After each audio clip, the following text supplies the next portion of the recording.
farmers are preparing for another summer of water rationing in Jordan, already one of the world's top 10 water-poor countries.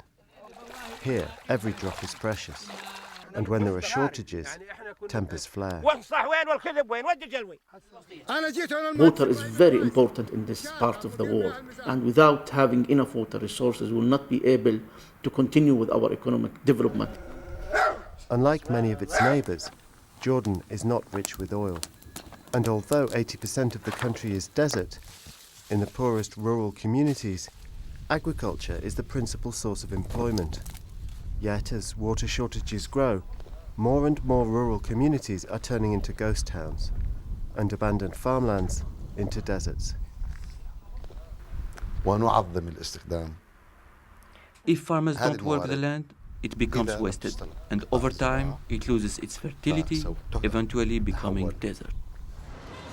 Which leads in turn to a steady migration of rural people to the cities, like Amman, where they join waves of refugees from conflicts in the Middle East, contributing to overcrowding and to further migration abroad.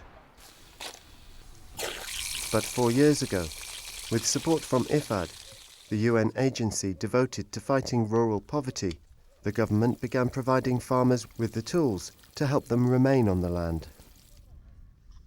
In Jordan's arid south, what little water there is comes from rainfall, but 92% simply evaporates, unable to penetrate the sun-baked surface of the earth. The IFAD-supported program encouraged farmers to collect that rainwater by building cisterns and check dams, which not only reduce the damage caused by flash floods, but spread water over large areas that could be used to grow crops. 30 mini-dams have also been built, giving these Bedouin herders an inexpensive source of water for their animals. Istapeg Abdelgabir is one of 5,000 farmers now taking part in the program. Last year, she built a cistern to capture and store water during the rainy season, water she'll use this summer to keep her olive trees alive. Building the cistern really has made a difference, and now the olive trees get enough water. I think it really has saved us. With a sustainable water supply and more than 100 olive trees, Istapeg believes she and her 2 children have a future here. The kind of future that Tawfiq El-Zabri of IFAD sees as a necessity.